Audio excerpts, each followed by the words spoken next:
Welcome to Defense Briefing. The content of the briefing includes: Gaza war has buoyed Egypt's leader ahead of presidential vote. Military-themed brewery wants to open in a big Navy town. An ex-SEAL is getting in the way. Goal line stand denies the mids in another narrow Army-Navy game loss. Army puts up final seconds stand at goal line, holds on to beat Navy to win coveted trophy. When 600 U.S. planes crashed in Himalayas in audacious WW2 mission. Gaza war has buoyed Egypt's leader ahead of presidential vote. New York Times. Egyptian President Abdel Fattah el-Sisi is facing a decline in popularity due to the country's economic collapse. However, the recent conflict between Israel and Hamas has given el-Sisi an opportunity to position himself as a champion of the Palestinian cause and a key mediator in the region. In Egypt, there has been a widespread boycott of Western companies associated with support for Israel, and Egyptians are donating money to support the victims of the Gaza war. Military-themed brewery wants to open in a big Navy town. An ex-SEAL is getting in the way. Associated Press. The former Navy SEAL who claims to have shot Osama bin Laden is at the heart of a controversy in Norfolk, Virginia, where plans for a military-themed brewery have prompted opposition due to his alleged racist and homophobic remarks. Robert J. O'Neill, who has a small stake in Armed Forces Brewing Company and served as its brand ambassador, has been accused of using a racial slur, and his social media complaint about a Navy sailor who performs as a drag queen has fueled efforts to prevent the opening of the brewery. Last month, Norfolk's Planning Commission recommended that the City Council denies permits for the planned taproom and distribution center, which would be close to the country's largest Navy base.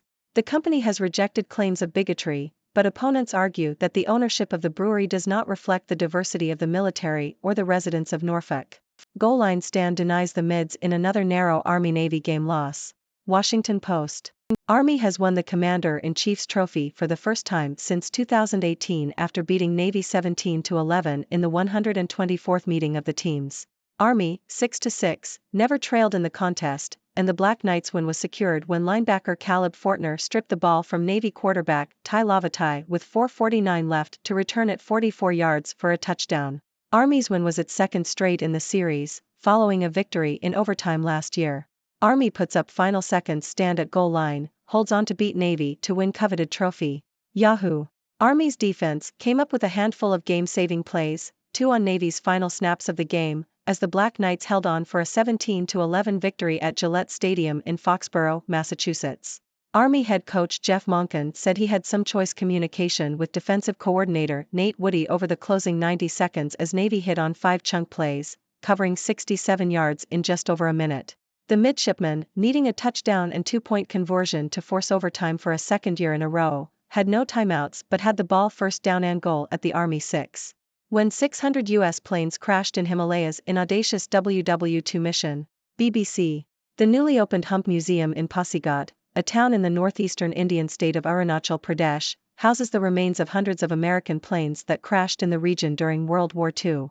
The planes were part of a 42-month-long military operation that sustained a vital air transport route from Assam and Bengal to support Chinese forces in Kunming and Chungking, now called Chongqing.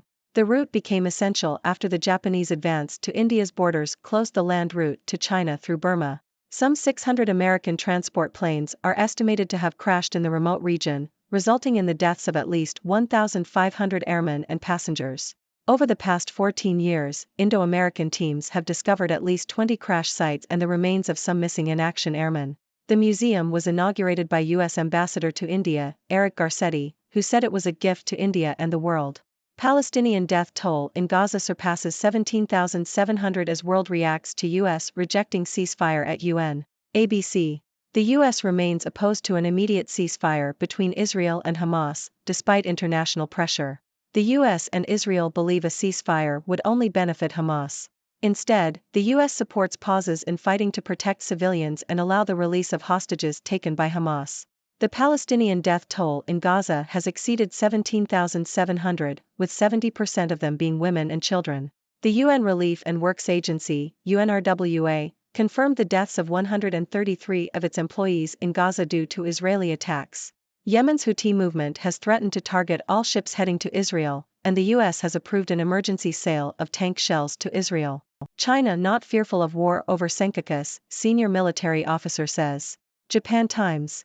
A senior Chinese military officer has stated that Beijing does not want a war over the disputed Senkaku Islands, but is not fearful of armed conflict. Lieutenant General He also suggested that China may target the islands if it attempts to capture Taiwan. This statement indicates China's determination to gain control of the territory, which Japan brought under state control in 2012. Out of the coup, how a palace putsch helped make Qatar a global peace broker. South China Morning Post. Qatar's success as a mediator in the Israel-Gaza war has put the tiny Gulf nation back in the spotlight. Despite its small native population, Qatar has managed to broker peace deals between the United States and the Taliban, as well as mediating an end to the Palestinian civil war and preventing a crisis in Lebanon from escalating. Qatar's success in diplomacy can be traced back to a bloodless palace coup in 1995, when the new emir, Sheikh Hamad, overthrew his father. The new emir was motivated by his father's refusal to exploit Qatar's natural gas reserves and invest in the production of exportable liquefied natural gas. As a result, Qatar's all-in bet on LNG paid off, transforming the country's economy and giving it the means to resist strategic domination by its neighbors. Qatar has also pursued an independent foreign policy, which has allowed it to become a major player in conflict resolution in the wider Islamic world. The country has invested heavily in projecting soft power, including through positive media coverage and the establishment of the Al Jazeera news channel. Qatar has also signed agreements with the U.S., allowing the Pentagon to establish a forward headquarters for the U.S. military's Central Command. This has enabled the country to endure an air, land, and sea embargo by its neighbors from 2017 to 2021.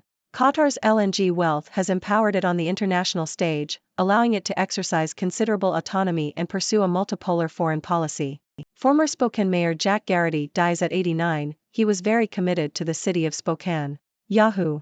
Jack Garrity, who served as mayor of Spokane from 1994 to 1997, died Thursday evening in his home with his family by his side. He was 89. Garrity's impact on the city's politics and local institutions ran deep. As mayor, he helped shepherd the creation of the city's neighborhood council system, championed sister-city relationships, particularly with Limerick, and launched the public partnership that led to the construction of the controversial River Park Square parking garage. Israeli army says 5 soldiers have died. Statement. Yahoo! The Israeli army has announced that 5 of its soldiers have been killed in the ongoing Gaza war. 4 soldiers were killed in battle in southern Gaza, while the 5th soldier died from wounds sustained during fighting on October 7. No further details were provided. And that's all the news for today, folks. As we wrap up, let's take a moment to reflect on the stories we've covered. First, we discussed how the Gaza war has unexpectedly given a boost to Egyptian President Abdel Fattah el-Sisi's popularity. With the conflict between Israel and Hamas, el-Sisi has positioned himself as a champion of the Palestinian cause and a key mediator in the region. It just goes to show that sometimes, unexpected events can completely change the political landscape. Next, we turned our attention to a military-themed brewery in Norfolk, Virginia, that is facing opposition due to allegations of racism and homophobia by its brand ambassador, a former Navy SEAL. The controversy has sparked a debate about diversity within the military and the local community. It's a reminder that actions and words have consequences, and that inclusivity is crucial in all aspects of society. In sports news, we saw Army emerge victorious in the 124th meeting of the Army-Navy football game, securing the Commander-in-Chief's trophy for the first time since 2018. It was a hard-fought battle, showcasing the dedication and skill of both teams. As always, the Army-Navy game is a reminder of the long-standing tradition and rivalry between these two esteemed military academies. Shifting our focus to history, we learned about the Hump Museum in India, which houses the remains of American planes that crashed in the region during World War II. It serves as a poignant reminder of the sacrifices made by airmen during the war. The museum not only honors their memory but also strengthens the bond between India and the United States. On the international stage, we discussed the ongoing conflict between Israel and Hamas, with the United States remaining opposed to an immediate ceasefire. This decision has sparked controversy and criticism, as the Palestinian death toll continues to rise. It's a complex and sensitive issue that requires careful consideration and diplomacy. Moving to Asia, we heard a senior Chinese military officer assert that Beijing is not afraid of armed conflict over the disputed Senkaku Islands. This statement underscores China's determination to assert its territorial claims, which has raised tensions in the region. It's a situation that merits close attention and diplomatic efforts to prevent further escalation. Finally, we explored how Qatar's success as a global peace broker can be traced back to a bloodless palace coup in 1995. This event set the stage for Qatar's economic transformation and its emergence as a major player in conflict resolution. It's a testament to the power of strategic decision-making and the pursuit of an independent foreign policy. And that concludes our news for today. As always, I encourage you, our valued viewers, to share your thoughts and insights. What are your thoughts on these stories? Do you have any questions? Let's keep the conversation going. Thank you for tuning in. The content above showcases the latest briefing reports and analytical synopses, thoughtfully curated by the 6Do team. These insights stem from a wide array of reputable media outlets, think tanks, government sources, and specialized experts worldwide. We encourage you to explore these sources for a comprehensive perspective. Keep in mind that while the content may not always align with the official standpoint of 6Do Brief, it's not meant to be taken as absolute directives for decision-making. Comprising seasoned media professionals, learned scholars, and accomplished scientists, the 6Do team embodies a trailblazing, fully independent media entity. To customize 6Do Brief to meet your professional needs, you have the option to subscribe to a diverse array of briefings on our website, 6dobrief.com. Regardless of your location, you can conveniently receive 6Do Brief via email.